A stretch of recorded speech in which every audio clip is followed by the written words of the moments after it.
Baik, bismillahirrahmanirrahim. Assalamualaikum warahmatullahi wabarakatuh. Di sini saya akan melanjutkan membaca buku bab 8, chapternya Networking and API, Talking to the Cloud. Di sini ada capaian pembelajaran, kemudian di sini ada chapter pertama, Asynchronous JavaScript Waiting for the Pizza. Di dunia pemrograman, sebentar kita setup dulu. Gemini. Oke. Is this better? Yep. Di dunia pemrograman, ada dua cara utama untuk mengeksekusi perintah, sinkronus dan asinkronus. Secara default, JavaScript adalah bahasa yang sinkron dengan single thread. Artinya ia hanya bisa melakukan satu hal dalam satu waktu, seperti kasir di minimarket yang melayani pelanggan satu persatu. Jika kasir tersebut harus memasak mie instan untuk satu pelanggan dan menunggu 3 menit sampai matang, sebelum melayani pelanggan berikutnya, antrian akan mengular panjang dan semua orang akan marah. Dalam konteks aplikasi, ini disebut UI freeze atau aplikasi macet total saat sedang mengambil data dari server. Layar tidak bisa disentuh, animasi berhenti, dan pengguna mengira aplikasi rusak.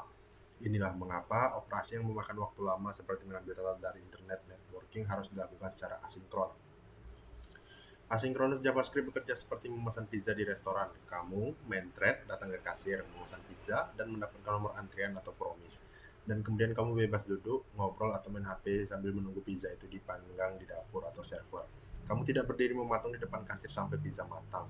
Ketika pizza selesai, pelayan akan memanggil nomor antrianmu, promise resolve, dan mengantarkan pizza tersebut ke mejamu. Mekanisme dapur terpisah ini memungkinkan aplikasi React Native untuk tetap responsif melayani interaksi pengguna seperti scroll atau tab, sementara proses pengambilan data yang berat sedang berlangsung di latar belakang. Konsep teknis di balik dapur ini adalah event loop. JavaScript mendelegasikan tugas berat seperti network request ke sistem operasi atau browser API, lalu melanjutkan eksekusi kode baris berikutnya tanpa menunggu. Ketika tugas berat itu selesai, hasilnya dimasukkan ke dalam antrian tugas atau task queue. Event loop terus-menerus memantau apakah main thread sudah kosong. Kalau iya, ambil tugas dari antrian dan jalankan. Inilah mengapa konsol log A diikuti set timeout 0 dan konsol log B akan mencetak A lalu B, baru kemudian hasil set timeout meskipun waktunya 0 detik. Pemahaman tentang urutan eksekusi ini sangat vital agar kamu tidak bingung kenapa variabel datamu masih kosong, undefined padahal kamu baru saja memanggil fungsi fetch. Dahulu, menangani proses asinkron ini menggunakan teknik yang disebut callback, yang sering berujung pada callback hell. Struktur kode menjorok ke kanan yang sangat dalam dan sulit dibaca. Kemudian muncullah promise, sebuah objek yang mewakili nilai yang mungkin belum tentu tersedia sekarang, tetapi akan ada di masa depan. Promise punya 3 status, pending, sedang diproses, fulfill, berhasil, dan reject, gagal. Ini jauh lebih rapi, tapi masih membutuhkan rantai dan catch yang kadang membingungkan logika alur program. Revolusi sesungguhnya terjadi dengan sintaks asing atau await yang membuat kode asinkron terlihat dan berlaku seperti kode sinkron biasa dengan menambahkan kata kunci asing di depan fungsi await di depan promise. Kita bisa menyuruh JavaScript untuk berhenti sebentar di baris ini sampai data selesai diambil, baru lanjut ke baris berikutnya. Kode menjadi linear, mudah dibaca ke atas ke bawah, dan penanganan error bisa menggunakan try catch standar yang familiar. Const data sama dengan await fetch URL jauh lebih manusiawi daripada rantai den di React Native. Pola async await ini adalah standar de facto yang akan kita gunakan di seluruh bab ini. 2. Fetch versus Axios, the native versus the specialist. Ketika ingin melakukan panggilan HTTP atau HTTP request, kita dihadapkan pada dua pilihan populer, menggunakan Fetch API bawaan dan menginstal pustaka pihak ketiga seperti Axios. Fetch adalah standar web modern yang sudah tersedia langsung di lingkungan JavaScript dan Native tanpa perlu instalasi apapun.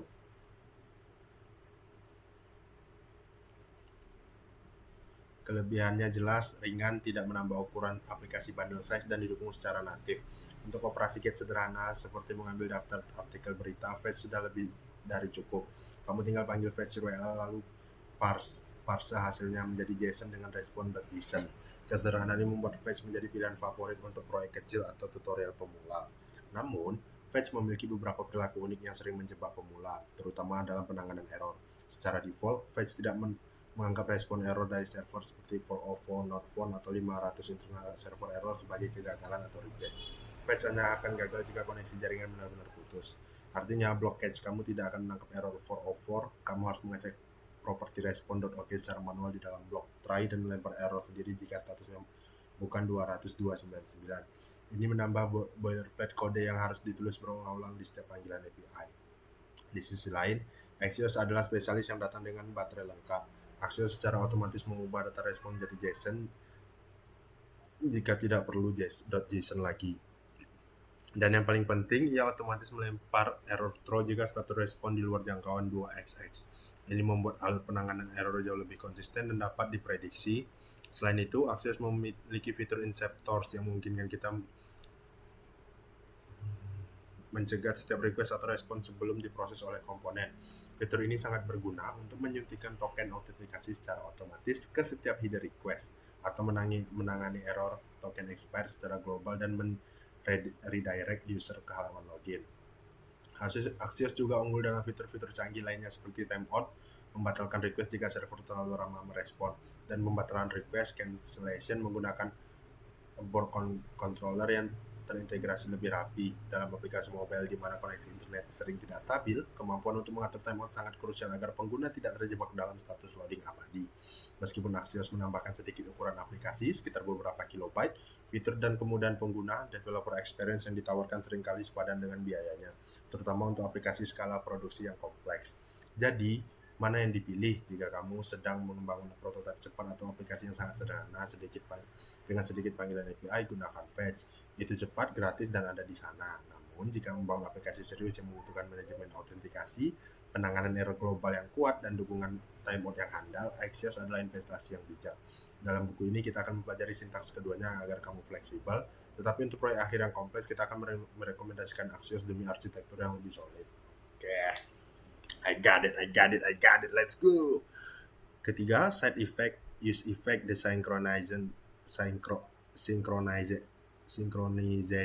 portal. Komponen React pada dasarnya adalah fungsi murni atau pure function yang tugas utamanya adalah mengubah data, props, atau state menjadi tampilan UI. Namun, mengambil data dari server adalah operasi kotor yang disebut side effect atau efek samping, karena ini berinteraksi dengan dunia luar dan tidak sinkron dengan siklus render React. Kita tidak boleh menaruh kode fetch langsung di dalam tubuh komponen utama, karena itu akan memicu request berulang kali setiap milidetik saat komponen dirender ulang.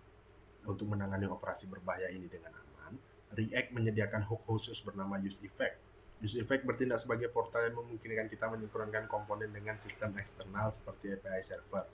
Hook ini menerima dua argumen, sebuah fungsi effect tempat kita menaruh kode fetch dan sebuah array dependency. Array dependency ini adalah kunci sakti yang akan memberitahu React kapan efek tersebut harus dijalankan. Jika kita memberi array kosong, itu berarti jalankan efek ini hanya satu kali saat komponen pertama kali muncul atau mount. Ini adalah pola standar untuk mengambil data awal halaman, mirip dengan komponen mount di React Classic zaman dahulu. Namun, array dependency sering menjadi sumber bug paling umum bagi pemula, terutama yang menyebabkan infinite loop. Jika kamu lupa menyertakan array dependency, menulis use effect tanpa tanda kurung ini, effect akan dijalankan setiap kali komponen dirender. Dan karena biasanya setelah fetch data kita memanggil set state berubah, memicu render ulang, memicu effect lagi, fetch lagi, set state lagi, render ulang lagi, dan seterusnya sampai server meledak atau kuota API habis. Selalu pastikan kamu memberikan array dependency dan isi array tersebut dengan variabel yang benar-benar memicu perubahan data, misalnya user ID, jika kamu ingin mengambil ulang saat ID user berubah. Tantangan lain dalam menggunakan use effect untuk data fetching adalah masalah race condition. Bayangkan skenario ini, pengguna mengklik tombol profil A lalu dengan cepat mengklik profil B. Request untuk A dikirim, lalu request untuk B dikirim. Karena kondisi beda jaringan tidak menentu, bisa jadi respon B datang duluan, baru kemudian respon A datang belakangan. Akibatnya UI menampilkan profil B, tapi tiba-tiba ditimpa oleh data profil A yang terlambat sampai. UI menampilkan profil B, tapi datanya profil A. Untuk mengatasi ini, kita perlu menggunakan fitur clean up function di use effect untuk membatalkan request sebelumnya jika komponen sudah berubah atau di unmount, memastikan hanya data dari request terakhir yang relevan yang ditampilkan. Selain itu, Karena fungsi di dalam use effect tidak boleh lagi berupa asinkronus secara langsung, karena use effect mengharapkan return berupa fungsi clean up, bukan promise. Kita harus menggunakan trik kecil.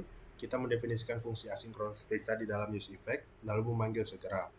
Pola use effect const fetch data asinkronus titik-titik fetch data akan sering kamu lihat dan tulis. Meskipun terlihat agak bertele-tele, ini adalah cara React menjaga konsisten perilaku hooks-nya.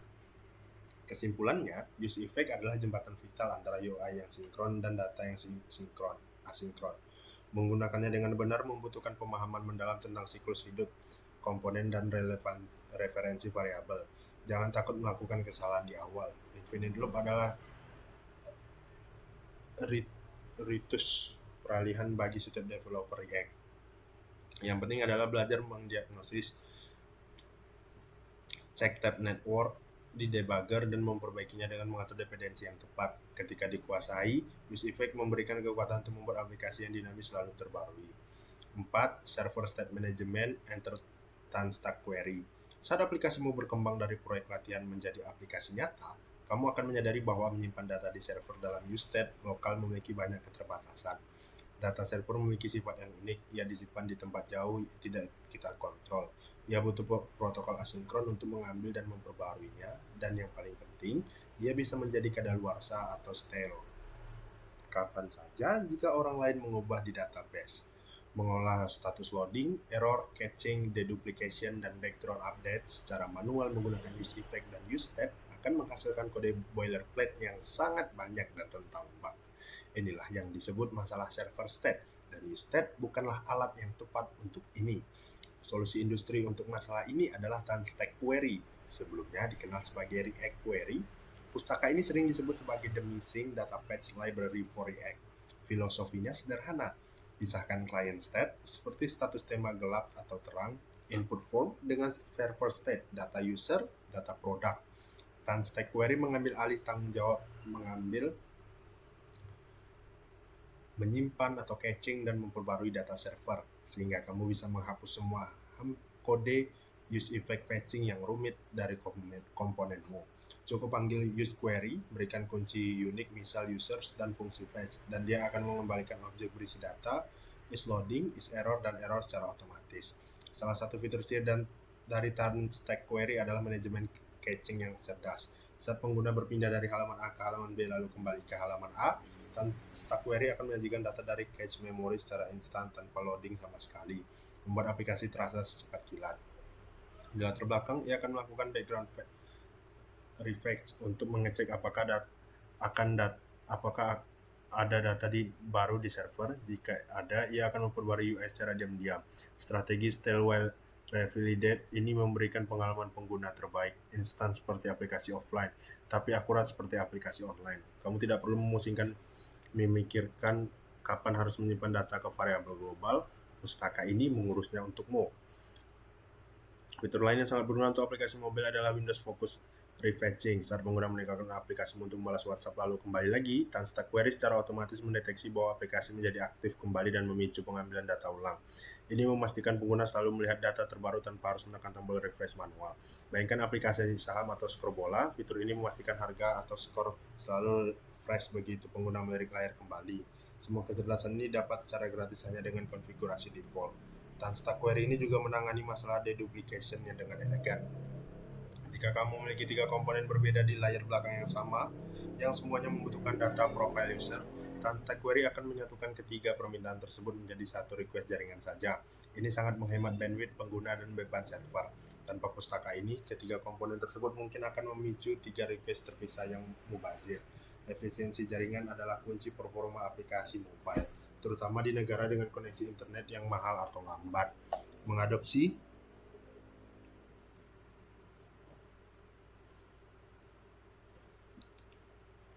Tanstack Query memang membutuhkan perubahan pola pikir. Kamu tidak lagi memerintahkan aplikasi untuk mengambil data atau fetch, melainkan mendeklarasikan kebutuhan data atau use query. Kamu menyerahkan kendali kapan data diambil kepada pustaka, namun hasil akhirnya adalah basis kode yang jauh lebih bersih, seringkali menghapus 30-50% kode logika fetching, dan aplikasi yang jauh lebih robust serta minim bug aneh. Untuk bab ini, kita akan mulai dengan use effect untuk memahami dasarnya, lalu segera bermigrasi ke Tanstack Query untuk melihat betapa drastis perbedaannya. 5. Handling network status, the UX of uncertainty. Berbeda dengan aplikasi yang berjalan di server lokal, aplikasi mobile hidup di lingkungan yang penuh ketidakpastian. Koneksi bisa cepat 4G atau 5G, lambat atau edge, atau mati total offline saat masuk lift atau terowongan. Aplikasi yang baik bukan hanya bekerja saat kondisi sempurna, tetapi yang gagal dengan anggun, fail gracefully saat kondisi buruk. Oleh karena itu, menangani berbagai status jaringan, loading, error, empty, dan offline adalah bagian integral dari desain antarmuka, bukan sekedar renungan setelah coding selesai. Status pertama adalah loading state. Hindari menampilkan layar putih kosong, blank screen, saat data sedang diambil, karena pengguna akan mengira aplikasi macet. Solusi paling dasar adalah menampilkan indikator putar, activity indicator, tetapi standar modern lebih menyukai skeleton loading. Skeleton adalah kerangka abu-abu yang berkedip halus menyerupai tata letak konten asli yang muncul. Misalnya kotak-kotak untuk gambar dan garis-garis untuk teks. Ini membedakan persepsi bahwa aplikasi lebih cepat, perceived performance, dan memberikan petunjuk visual tentang apa yang akan dilihat pengguna, mengurangi kejutan tata letak, layout shift, dan saat data tiba-tiba muncul.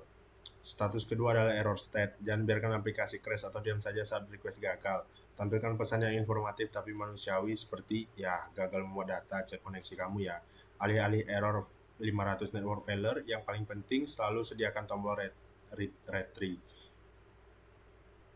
Coba lagi. Kesalahan jaringan seringkali berfungsi sebagai memberikan pengguna kontrol untuk mencoba lagi memberdayakan mereka untuk mengurangi frustasi. Komponen error boundaries di React bisa digunakan untuk menangkap error yang tidak terduga di level komponen dan menampilkan UI cadangan fallback UI agar seluruh aplikasi tidak mati total. Status ketiga adalah empty states atau kondisi data kosong. Seringkali developer lupa mendesain tampilan saat daftar dari API ternyata kosong. Tampilan layar putih kosong bisa membingungkan, apakah ini masih loading atau error atau memang belum ada datanya. Desainlah ilustrasi menarik atau teks yang seperti belum ada transaksi nih, yuk belanja dulu untuk status kosong ini. Empty state adalah peluang bagus untuk melakukan onboarding atau mendorong pengguna melakukan transaksi aksi tertentu atau CTA, call to action. Terakhir adalah offline state. React Native memiliki pustakaan dan info yang memungkinkan kita mendeteksi status koneksi internet secara real time. Aplikasi yang hebat akan menampilkan indikator kecil seperti toast atau banner merah yang memberitahu kamu sedang offline dan mungkin menaktifkan tombol-tombol yang butuh interaksi server. Lebih canggih lagi, kita bisa menerapkan strategi offline first, dibahas lebih lanjut di bab database, di mana aplikasi tetap bisa menampilkan data lama dari cache lokal meskipun tidak ada internet. Pengguna masih bisa membaca konten yang dimuat sebelumnya, memberikan pengalaman yang seamless meskipun di dalam pesawat terbang. Kemudian yang keenam ada integrasi keislaman, the divine connection. Dalam bab 8, kita mempelajari bagaimana aplikasi menjadi hidup ketika terhubung ke internet. Aplikasi yang offline seringkali terbatas fungsinya, namun begitu memanggil API, talking to the cloud, ia akan dapat akses dengan kecerdasan yang tak terbatas. Mekanisme teknis ini adalah metafora yang kuat untuk hubungan spiritual manusia dengan penciptanya. 1. API request dan konsep doa. Dalam coding, kita mengirim request atau permintaan ke server dan menunggu respon jawaban. Kita tidak bisa memaksa server menjawab seketika. Kita harus menunggu atau await. Dalam Islam, ini adalah analogi dari doa. Manusia adalah klien yang penuh keterbatasan dan Allah adalah server Maha Kaya, Al-Ghani, yang memegang segala data dan rezeki. Dan apabila hamba-hambaku bertanya kepadamu tentang aku, maka jawablah bahwasanya aku adalah dekat dan aku mengabulkan permohonan orang yang berdoa apabila memohon kepadaku. Quran Surah Al-Baqarah 186. Sebagaimana Fetch API pasti membalikan status baik itu 200 oke, pending atau error, Allah pasti menjawab doa dari kita. Jawabannya bisa berupa pengabulan instan, penundaan karena ada waktu yang lebih tepat, dan atau diganti dengan lebih baik karena permintaan kita sebenarnya buruk bagi kita. Asinkronus dan hakikat tawakal. Kita belajar bahwa JavaScript bersifat ankronus. Kita melakukan usaha, memanggil fungsi, lalu membiarkan proses itu berjalan di latar belakang tanpa membekukan atau blocking aplikasi sambil mempercayakan hasilnya pada publish. Ini adalah cermin dari tawakal. Seorang muslim wajib berikhtiar mengirim request usaha terbaik, namun setelah usaha dilakukan, ia harus menyerahkan hasilnya kepada Allah tawakal. Kemudian apabila kamu telah membulatkan tekad, maka bertawakallah kepada Allah. Quran Surah Ali Imran 159. Yang ketiga, error handling dan husnuzon, prasangka baik. Terkadang API mengembalikan error 500, server error atau network error. Aplikasi yang baik tidak akan crash atau marah-marah, melainkan menangani error tersebut dengan elegan, graceful handling, dan mencoba lagi nanti atau retry. Sikap ini mengajarkan kita tentang husnuzon, berprasangka baik saat menghadapi kegagalan. Ketika keinginan kita tidak terpenuhi atau musibah datang, error respon, kita tidak boleh putus asa atau crash. Boleh jadi kamu membenci sesuatu padahal ia amat baik bagimu, dan boleh jadi pula kamu menyukai sesuatu padahal ia amat buruk bagimu. Quran Surah Al-Baqarah ayat 216. Yang ketujuh, rangkuman. Yang pertama, asinkronus JavaScript, jangan bekukan kasir. Itu ada antifreeze, operasi jaringan wajib dilakukan secara asinkronus di latar belakang. Yang kedua ada async await, standar modern yang membuat kode sinkron terbaca rapi. Kemudian yang kedua ada Fetch versus Axios, bawaan versus spesialis. Ada Fetch API itu ringan, gratis, dan bawaan natif. Yang kedua ada Axios, pustaka baterai lengkap. Kemudian yang ketiga ada use effect, portal sinkronisasi, ada dependency array, yaitu kunci sakti untuk mencegah infinite loop, dan ada race condition, yaitu di mana user harus hati-hati saat request yang balapan. Pastikan data yang ditampilkan adalah request terakhir yang relevan. Kemudian yang keempat ada server state management dan state query, di mana subtopiknya ada client versus server state, pisahkan data UI dengan data server. Kemudian ada stack query, the missing library yang mengurus caching, background, refresh, update diam-diam, dan deduplication, mencegah request ganda secara otomatis. Yang kelima adalah handling network status, UX ketidakpastian, aplikasi mobile hidup jaringan tidak stabil, yaitu ada 4 status wajib. Jangan biarkan layar putih, desain tampilan khusus untuk loading, skeleton, error, tombol retry, empty, ilustrasi kosong, dan offline. Kemudian ada file gracefully, aplikasi yang baik adalah bukan yang tidak pernah error, tapi yang menangani error dengan sopan dan informatif. Di sini ada evaluasi kompetensi, kemudian di sini ada pertanyaan. Alright, I think that's all for today. Thanks for watching. Terima kasih. Assalamualaikum warahmatullahi wabarakatuh.